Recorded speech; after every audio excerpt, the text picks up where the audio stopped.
ஒரு குட்டி கதை கேட்கலாமா? நம்ம எல்லாருக்கும் குருதேவர் ராமகிருஷ்ண பரமஹம்சரை ரொம்ப பிடிக்கும். ஏன் பிடிக்கும்? அவர் பெரிய வீர தீர செயல் செஞ்சதுனாலயா, இல்லை அவர் ஏதாவது நாட்டுக்கு ராஜாவாக இருந்தாரா, இல்லை அவருடைய புகழ் பணங்காசெல்லாம் நிறைய இருக்குது அப்படிங்கிறதுனாலயா? இதெல்லாம் எதுவுமே கிடையாது. அவர் எப்பொழுதுமே உலக இன்பங்களை விடுத்து இறைவனையே நினைத்து கொண்டிருந்தார். அது மாத்திரமில்லை, அவர் தனக்கிட்ட வரக்கூடிய பக்தர்கள் எல்லாருக்குமே கூட இறைவனையே முதன்மையாக வச்சுக்கணும் வாழ்க்கையில் அப்படின்னு நிறைய அட்வைஸ் பண்ணுவார்.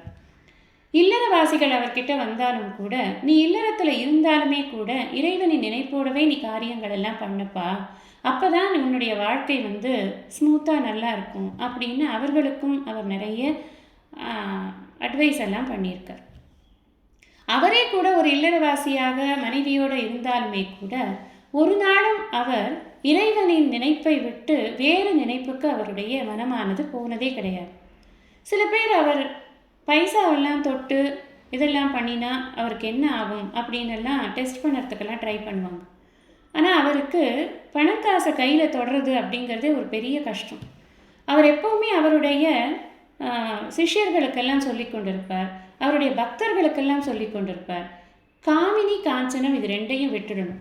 மனசில் காஞ்சனம் அப்படின்னு சொன்னால் பொன்னாசை, காமினி அப்படின்னு சொன்னால் பெண்ணாசை. இந்த பெண்ணாசை பொன்னாசை இது ரெண்டையும் எப்பவுமே விட்டுடணும்.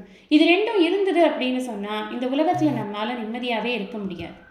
உலகத்தில் நல்லது எது கெட்டது எது அப்படிங்கிறத தெரிந்து கொண்டு நல்லதை நன்றாக பெருக்கி கெட்டதை நம்ம தவிர்த்துட்டு நிம்மதியாக வாழணும்.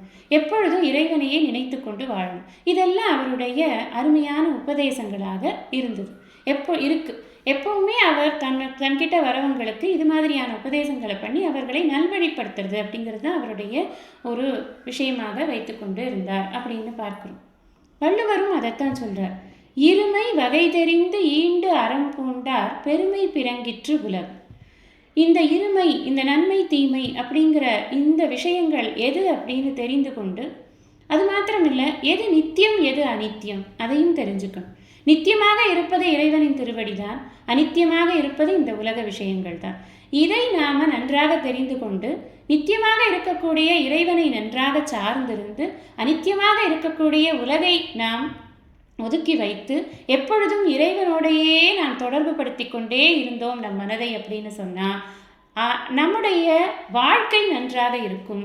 அப்படி இருப்பவர்களுடைய பெருமையைத்தான் இந்த உலகமும் பேசும் அப்படிங்கிறார் வள்ளுவர்.